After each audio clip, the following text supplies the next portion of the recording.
Here's how we have kept our marriage healthy and thriving for over 30 years.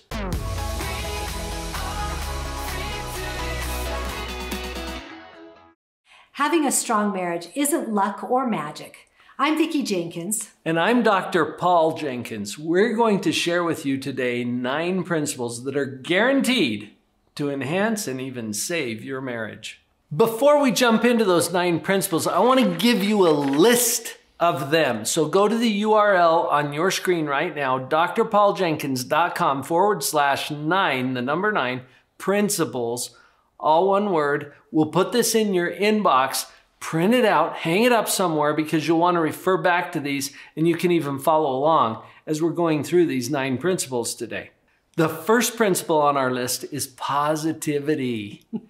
Now, this is a big surprise for some people. I am the positivity psychologist. It's what I'm known for. I've written books on positivity. So when I say positivity, I don't mean the trite, fluffy, just think positive, close your eyes, pretend everything's just peachy. That's not what we're talking about. Positivity is intentionally steering your brain in 2 different categories, evaluation or judgment, and creation, which is all about where we're going from here. So without getting into the details about positivity, this is an important starting place because it really determines where our mind is as we move forward with all the other principles. The second principle is values. You want to have a really great understanding of why you've created this relationship and what are the values that are propelling you forward, propelling you together and propelling you forward.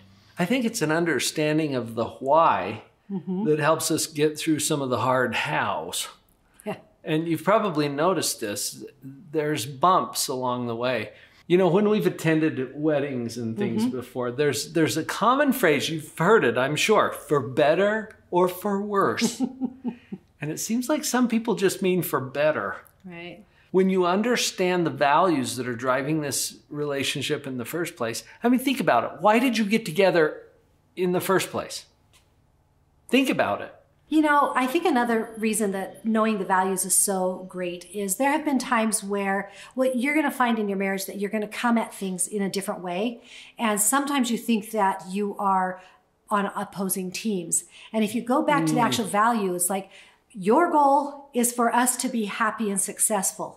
And my goal is for us to be happy and successful. Our values match. And the way we go about it might be a little different. But if you can remember the values that you're built upon, it makes it a little easier to deal with some of the differences of the way you approach things, which will be different because you're 2 different people. Do you remember years ago, Vicki, we created together a couple mission statement. Right. And it really is a written summary of what those values are. What is it that's most important to us?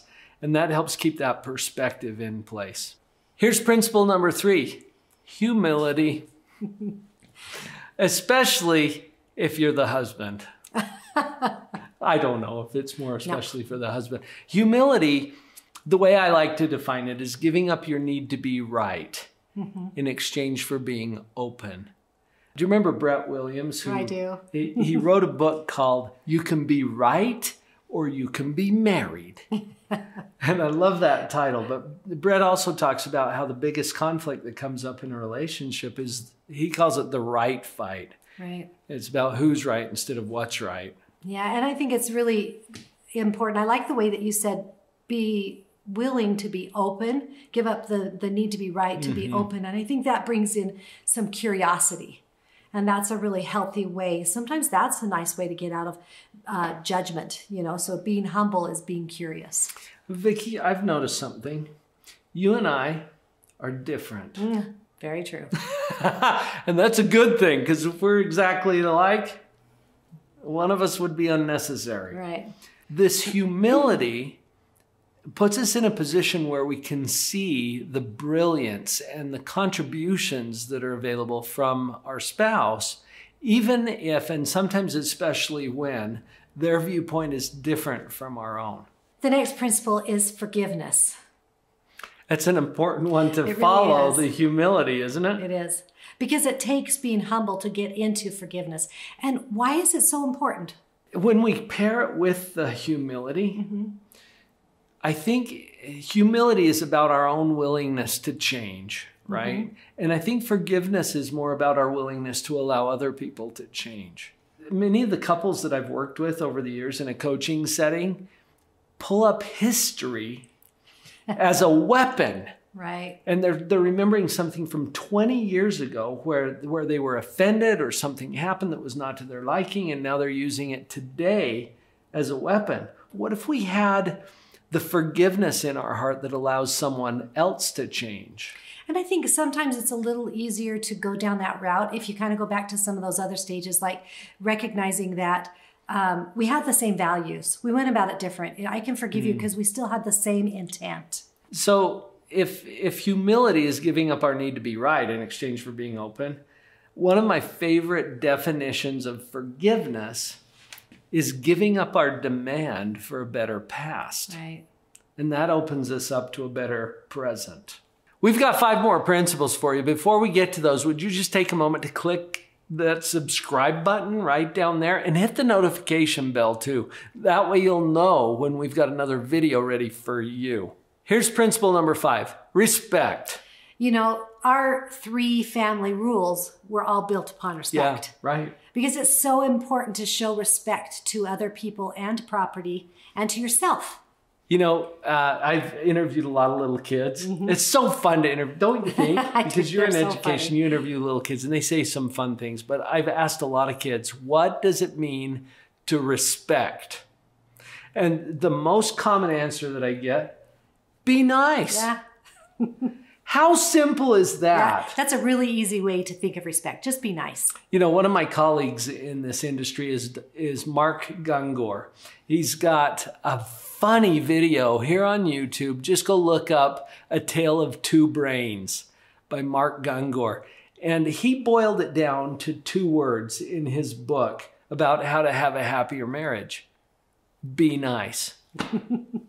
The next one I really like, and it's kind of funny because a lot of people think that you don't even become a couple until you are in love. And yet we're on number 6 of the principles and we're just bringing it up. And that is love. I think the most important thing to recognize though is it's a principle. And I think it's a principle of action. Whereas the love is the way that you are thinking about, responding to, hoping for, rooting for your partner. It's also a choice. It is a choice, 100%. You know, I remember one couple I was working with where she left the room for a moment to go freshen up or something. And he said to me after she left the room, Dr. Paul, I just don't love her anymore. And my response was, well, then love her, duh. Right. Because I think it's a choice. It's not necessarily a feeling. It affects our feelings. But when you realize there's no neutral option, think about this for a minute. If neutral is right here, and we've got love on this side, and we've got hate on that side, every interaction you have with your spouse is going to fall on one side or the other, either a little or a lot. So choose love. So choose love. We could get into all the details around that. Just consider that it's a choice more than a feeling, and that will help to guide the principle. Right on the tails of love, at number 7 on our principles list is compassion, which is kind of like love, I guess. It is, but I think it's even deeper. It's a little bit more being willing to feel with. Right, there's that empathy component to it. In fact, if you get to the roots of the word compassion, the word passion itself is derived from a word meaning willing to suffer. Compassion is willing to suffer for or with. And we do some suffering in a marriage, right? I'm probably not the easiest person on the planet to live with. And so Vicki is signing up for, being willing to suffer to be with me. But it's a choice that allows us to go to a higher level of moral development, really, that compassion. So it has to do with love, kindness, and the willingness to suffer. The next principle is work. And, a lot of people roll their eyes at work. I tried to explain to my children early in life, the sooner you can make friends with work and learn to like work, the happier your life will be. I don't know anyone that doesn't have to work at some point, some level throughout the day, every day. And so if you are willing to work and enjoy that principle of work, I think your marriage goes a lot better. Sometimes it's fun to work side by side. If you're willing to put in the work for the common goals, the common intent, it just brings everything together. I'm going back to some of my geeky science roots too, because I started college as a chemical engineering major. I was really good at the math and science. And work, when we go back to physics, is the forces that transform matter from one state to another. Okay, there's actually some definitions about it that way. And when you consider that everything that doesn't exist yet has to be created or transformed from something else, the process by which that happens is work. Right. And I know I geeked out on that a little bit, but let's not be surprised when what we want that is better than what we already have is going to require some work. Yeah, that's how it works. And we promised you 9, so number 9 is wholesome, recreational activities. We got to be having fun. You've got to have fun. You know, we talk about that as a parent, that one of the ways to establish some authority with your child is to be the provider of good things and good times. But I think we need to do that within our relationship as well. I've seen a lot of people that they get a little stale and they stop having fun together. So you just need to find ways to have good, wholesome, recreational activities together. I think all 3 words are important. Activity, obviously, but then recreational, we got to be having fun, and wholesome. We've been to Vegas. I mean, there's a lot of recreational activities out there, not particularly wholesome, and those are not going to support your relationship as much as something that is carefully selected. Wholesome, recreational activities. Let's have some fun together. There's enough hard that we need to cover that with a little bit of fun. It's not magic. It's not luck. Vicki and I have shared with you how we have kept our marriage strong and healthy over 30 years now. You can do the same. Get those 9 principles. drpauljenkins.com/9, the number 9 principles. We'll put this right in your inbox. We'll see you on the next video.